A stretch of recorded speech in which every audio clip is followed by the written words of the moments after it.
नमस्कार दोस्तों, मेरा नाम है आशीष चौरसिया और आप लोग देख रहे हैं education for you YouTube channel.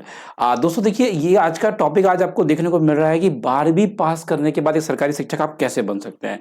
संपूर्ण जानकारी जीरो से शिखर तक आपको देखने को मिलने वाली है।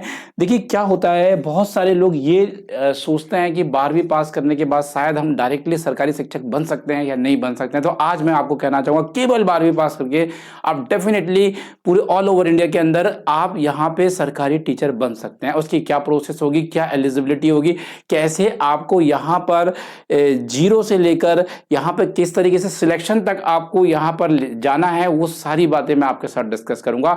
केवल मैं 12वीं के बाद नहीं, मैं आपको 12वीं तक कैसे शिक्षक बनेंगे ये भी आज मैं आपको बताऊंगा।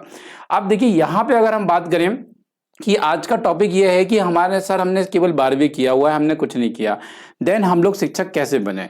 तो देखिए बड़ा अच्छा टॉपिक्स है, अदर टॉपिक तो बहुत दमदार है। देखिए यहाँ पे सपोज करिए कि भैया आपने केवल 12th पास किया है। क्या पास किया हुआ है? 12th पास किया हुआ है और कुछ भी पास नहीं किया। आपने क्या पास किया? 12th पास किया है। जब आपने केवल 12th पास किया हुआ है, ठीक है, चाहे आपने 12th में जैसे आपका जो सब्जेक्ट है वो बीए रहा हो, उससे कोई फर्क नहीं पड़ेगा मित्रों। चाहे आपने यहाँ पे आपका सब्जेक्ट जो है वो साइंस रहा हो, या रहा हो मैथमेटिक्स, या रहा हो आपका सब्जेक्ट कॉमर्स, तो इससे कोई फर्क यहाँ पे पड़ता हुआ देखने को नहीं मिलेगा। ये ध्यान रखने वाली बात है और ये बड़ी अच्छी भी बात है, ठीक है, ये ध्यान रखिएगा। तो आपने सबसे पहले ये नोट डाउन करना है कि 12th में कोई भी स्ट्रीम हो, आर्ट्स हो, साइंस हो, मैथ्स हो या कॉमर्स हो, इससे कोई फर्क नहीं पड़ेगा, ठीक है, याद रखिएगा। अब दूसरी स्टेप क्या है? दूसरी स्टेप ये होगी कि आपको यहाँ पे डीएड करना होगा। क्या करना होगा? डीएड करना होगा, क्योंकि डीएड के बिना आप शिक्षक नहीं बन सकते हैं। आप डीएड कह सकते हैं, या कुछ लोग कुछ राज्यों में इसे डीएलएड भी कहते हैं, ध्यान रखिएगा, डीएलएड भी कहते हैं, ध्यान रखना है इसको। कुछ लोग इसे डीपीई भी कहते हैं और ऐसे बहुत सारे नाम इसमें देखने को मिल जाते हैं, तो वो चीजें छोड़ दीजिए। आप तो केवल याद रखिए इसमें डीएड। क्या याद रखिए? डीएड याद रखिए। तो आपको दूसरे नंबर में डीएड करना है। देखिए डीएड की क्वालिफिकेशन क्या होती है, आपको 12वीं पास करना है, उसके बाद 2 साल का डीएड होता है। बहुत सारे प्राइवेट कॉलेजेस भी कराते हैं, इंटरव्यू भी इसके होते हैं, गवर्नमेंट कॉलेजेस भी होते हैं। आप इसका एक एंट्रेंस एग्जाम होता है, वो पास करना होता है, काउंसलिंग करके आपको एडमिशन लेना होता है, 2 साल का कोर्स करना होता है, आपके पास डीएड की डिग्री आ जाती है। हालांकि आसान सिलेबस होता है, कोई दिक्कत की बात नहीं होती है। अब देखिए 12th में कम से कम 50% होना चाहिए आपका। कितना परसेंट होना चाहिए? 50% कम से कम होना चाहिए। स्पेशल कंडीशन में 45% भी यहाँ पे चलता है। स्पेशल कंडीशन में यहाँ पे 45% भी वर्क करेगा, ध्यान रखिएगा, ये चीजें याद रखना। पहली स्टेप क्या हुई? आपने 12वीं पास कर लिया किसी भी स्ट्रीम से। दूसरा, आपने डीएड पास कर लिया।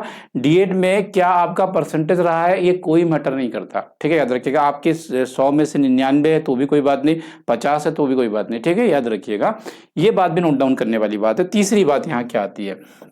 तीसरी बात ये आएगी यहाँ पे कि भैया आपका राज्य एक टेट निकालेगा, है ना, टेट निकालेगा, या टेट नहीं निकालेगा तो सीटीईटी का एग्जाम होगा। ये क्या होगा? आपका पहली से 5वीं तक के शिक्षक बनने के लिए होगा। कब से कहाँ तक होगा? पहली से 5वीं तक के शिक्षक बनने के लिए होगा, 1st to 5th शिक्षक बनने के लिए होगा। जैसे सपोज करिए, एक उदाहरण लेता हूं कि मध्य प्रदेश के आप निवासी हो, तो ये एक एलिजिबिलिटी एग्जाम होता है जिसे आप लोग कहते हैं एमपीटीईटी। ऐसे अलग अलग राज्यों में अलग अलग नामों से ये जाना जाता है। तो एमपीटीईटी आपको पास करना होगा। एमपीटीईटी पास करने के लिए क्या है, एक बड़ी एलिजिबिलिटी एग्जाम होता है। इसमें ऐसा नहीं है कि पास करने के बाद आपकी जॉब लग जाएगी, नहीं। इसको पहले आपको पास करना है कि भैया हाँ आप टीचर बनने के लिए एलिजिबल हो गए हैं, पहली स्टेप पार हो गए हैं। इसके बाद दूसरी स्टेप क्या होगी? जैसे मध्य प्रदेश की हम बात करें, एक चयन परीक्षा होगी। कौन सी परीक्षा होगी भैया? चयन परीक्षा होगी। और चयन जो परीक्षा होगी मित्रों, वह चयन परीक्षा आपको पास करनी होगी, ठीक है। पहले आपने एमपीटीईटी पास कर लिया, इसका भी परसेंटेज कोई मायने नहीं रखता कि कितना आपका परसेंटेज है, doesn't matter for that, but हो सकता है इन केस अगर कुछ एग्जाम में जहाँ इंटरव्यू होता है तो वहाँ मैटर करे, बट यहाँ इंटरव्यू नहीं होता है, ठीक है। आपने चयन परीक्षा पास की। अब चयन परीक्षा में भी ऐसे कोई नंबर रिक्वायर्ड नहीं होते हैं, क्वालिफाई मार्क्स से कुछ नहीं होता। आपकी नंबर इतने आना चाहिए कि नंबर ऑफ सीट्स में आपकी रैंकिंग आ सके और उसके थ्रू आपको मिल सके। तो देखिए बस ये आप बन चुके हैं गवर्नमेंट स्कूल के टीचर। क्या बन चुके हैं भैया? गवर्नमेंट स्कूल के टीचर बन चुके हैं, याद रखिएगा। यही है 12वीं के बाद शिक्षक बनने का सफर। एक बार फिर से दोहराऊंगा, बड़ा आसान है, 12th पास करो, डीएड करो, उसके बाद कोई टेट निकला है एमपीटीईटी या सीटीईटी पास करो 1 to 5th वाला, और उसके बाद चयन परीक्षा पास करो, आप बन गए हैं गवर्नमेंट शिक्षक। यहाँ ना तो कोई इंटरव्यूज देना होता है, ना तो कुछ देना होता है, ठीक है, याद रखिएगा। इंटरव्यूज होते हैं केबी में, है ना, केंद्रीय विद्यालय में जब आप जॉब करने जाएंगे 1 to 5th के लिए, उसकी एलिजिबिलिटी भी यही है ना। 12th के बाद आप केबी में भी टीचर बन सकते हो, जैसे कि 12th आपका किया है, डीएड किया है आपने, सीटेट पास करना होगा, सीटेट पास करने के बाद आपको एक चयन परीक्षा है ये केबी की, वो पास करना होगा, देन इंटरव्यू होगा, तब आप केंद्रीय विद्यालय के टीचर भी बन सकते हो आफ्टर 12th, ये याद रखिएगा। तो इसके बारे में आपकी क्या राय है, इसमें क्या डाउट आपको लग रहा है ना, इसमें क्या कमी आपको लग रही है, कमेंट बॉक्स में आप लिखकर मुझे बताइएगा कि डेफिनेटली सर यहाँ पे हमें दिक्कत है, ये डाउट हमारा सॉल्व कर दीजिए। तो डेफिनेटली हम आपका डाउट लेंगे। तो यहाँ आप लोग बिल्कुल कमेंट्स करें। देखिए यहाँ पे एक डाउट्स और आपके पास आता है कि सर हमने आर्ट्स में किया है तो हमारी जॉब लग जाएगी, साइंस में किया है, मैथ्स में किया है, कॉमर्स में किया है। देखिए 1 to 5th का जो जॉब होता है, एक्चुअली ये चीज़ें उतनी मैटर नहीं करती उसमें। जब आप हायर लेवल में जाते हैं 6 to 8 के या 9 to 12 के, तब आपका सब्जेक्ट मैटर करता है, ये ध्यान रखने वाली बात है। तो ये चीज़ें हुई। अब हम चलते हैं नेक्स्ट पॉइंट में। आइए, नेक्स्ट पॉइंट हमारा क्या रहेगा। अब हमने आफ्टर 12 देख लिया, जहां हम लोगों ने पहली से 5वीं तक शिक्षक कैसे बन सकते हैं इसके बारे में डिस्कस किया। अब देखिए हम बात करेंगे 6ठी से 8वीं तक की, 6वीं से 8वीं तक की हम बात करेंगे। देखिए 6वीं से 8वीं तक आप शिक्षक कैसे बन सकते हैं। देखिए सबसे पहले इसके लिए आपके पास क्या होना चाहिए, ग्रेजुएशन होना चाहिए। ग्रेजुएशन होना चाहिए पहली बात। जैसे ग्रेजुएशन में क्या कहते हैं, जैसे कि कुछ लोग इसे बीए कहते हैं, आर्ट्स वाले, है ना। कुछ लोग ने यहाँ पे बीएससी किया होगा, कुछ लोग ने यहाँ पे बीकॉम किया होगा। क्या किया होगा, बीकॉम किया होगा। हालांकि बीकॉम के लिए यहाँ पे पोस्ट बहुत ही रेयर आती है, ये नहीं आती है, इसलिए मैं बीकॉम को क्रॉस कर दे रहा हूँ। अब बीएससी हो सकता है कि आपने मैथ्स से किया हो या आपने यहाँ पे बायोलॉजी से किया हो, वो मैटर करता है, ठीक है। आपके सब्जेक्ट्स क्या हो, वो 6 to 8 में उतने मैटर नहीं करेंगे, आगे जाके करेंगे वो। अब इसके साथ साथ आपके पास होना चाहिए बीएड की डिग्री। कौन सी डिग्री होना चाहिए, बीएड की डिग्री होना चाहिए मित्रों। या बीएड नहीं भी है आपके पास तो यहाँ पे डीएड भी काम करता है। कौन सा काम करता है, डीएड भी काम करता है। तो डीएड या बीएड दोनों में से कोई भी एक डिग्री आपके पास है तो डेफिनेटली आप इस जॉब को फिलअप कर सकते हैं। अब ग्रेजुएशन में कितना परसेंट होना चाहिए मित्रों, ग्रेजुएशन में होना चाहिए आपका 50%, ठीक है, 50% होना चाहिए। और वही मैंने आपको बताया कि स्पेशल केस में 45% चल जाएगा। स्पेशल केस रहेगी तो क्या होगा भैया, 45% तक चल जाता है। वो कुछ क्राइटेरिया रहता है, उसे अगर फॉलो करते हैं तो 45% भी आपका चल जाता है, बट यहाँ पे 50% आप मान के चलिए। दो बातें हो गई।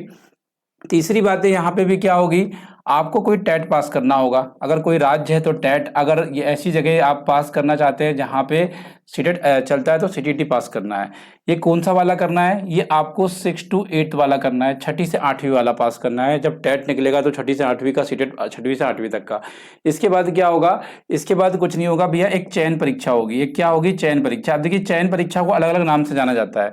जैसे उत्तर प्रदेश में जाएंगे तो इसे क्या कहते हैं, सुपर टेट कहते हैं। क्या कहते हैं भैया, सुपर टेट कहते हैं उत्तर प्रदेश में अगर आप जाएंगे तो, ठीक है। इसी तरीके से अगर बिहार में आप जाएंगे तो उसे बीपीएससी ट्री एग्जाम कहते हैं उन लोग, है ना। और अगर मध्य प्रदेश में आप जाएंगे तो चयन परीक्षा कहते हैं। नाम अलग है पर काम वही है, ठीक है, याद रखिएगा। तो ग्रेजुएशन बनने का क्या तरीका हो गया भैया, यहाँ पे वही है कि यहाँ पे बीएड डीएड पास होना चाहिए, टेट सीटेट आपका पास करना है पहले आपको, फिर चयन परीक्षा पास करना है, देन आप गवर्नमेंट शिक्षक बन जाते हैं 6वीं से 8वीं तक, कोई दो राय नहीं है। अब इसी तरह अगर हम देखेंगे 9 to 12, है ना, 9 to 12 तक के शिक्षक अगर आपको बनना है। हाल ही में एक बात हो रही थी कि 9 to 12 के भी यहाँ पे एक ग्रेजुएशन लेवल में भी यहाँ पर आने वाला है बहुत जल्द। अगर आप देखेंगे सीटीटी का एग्जाम 9वीं से 12वीं तक के लिए भी कराया जाएगा। ये भी थोड़ा सा आप ध्यान रखिएगा, 2026 में ये एग्जाम कंडक्ट होने लग जाएंगे, ये ध्यान रखना है। अब देखिए एक बात याद रखो, पहली बात देखिए 9 to 12 के लिए भी आपको बीएड चाहिए। क्या चाहिए, ये डीएड काम नहीं करेगा 9 to 12 में, क्या काम करेगा आपका, बीएड काम करेगा। साथ साथ में इसके लिए आपको अगर यहाँ पे आपके राज्य में टेट हो रहा है तो डेफिनेटली आपको टेट पास करना है। सीटेट अभी इसके लिए होता नहीं है तो वो तो छोड़ दीजिए आप, ठीक है। इसके बाद एक चयन परीक्षा होगी, वो भी आपको पास करना है, तो आप इसमें 9 to 12 के शिक्षक बन पाएंगे। इसमें आपका सब्जेक्ट मैटर करेगा कि भैया आप हिंदी के बनना चाहते हो, इंग्लिश के बनना चाहते हो, संस्कृत के बनना चाहते हो, फिजिक्स के, केमिस्ट्री के, बायोलॉजी के, या समाजशास्त्र के, पॉलिटिकल साइंस किसके बनना चाहते हो। वो 11-12 में बहुत ज़्यादा मैटर करता है, ध्यान रखिएगा। यहाँ सब्जेक्ट कॉम्बिनेशन बनना चाहिए, तब आप फॉर्म्स को फिलअप कर पाते हैं। तो अभी भी कोई डाउट हो, अगर आपको कक्षा पहली से लेकर क्लास 1 से लेकर 12 तक का शिक्षक बनने में, तो डेफिनेटली आप कमेंट बॉक्स में लिख सकते हैं। हालाँकि मैं आपके साथ यहाँ पर हूँ और डेफिनेटली आपकी हेल्प करूँगा। जो भी आपके डाउट्स होंगे उसे हम लोग क्लियर करने का प्रयास करेंगे। तो आपसे एक ही गुजारिश है, जो भी डाउट्स है कमेंट बॉक्स को भर दीजिए, कमेंट बॉक्स को लिख दीजिए। वीडियो पसंद आया तो डेफिनेटली वीडियो को लाइक करिए, अपने चैनल को सब्सक्राइब करिए और अभी तक आपने वीडियो को शेयर नहीं किया अपने मित्रों के साथ तो डेफिनेटली शेयर करिए। और यहाँ पे नॉमिनल कोर्सेज के लिए आप विजिट करिए हमारे ऐप एजुकेशन फॉर यू में। जुड़ने के लिए धन्यवाद। Thank you so much everyone to watching this video. मुलाकात होगी अगले सेशन में। फिलहाल आज के लिए इतना ही, धन्यवाद।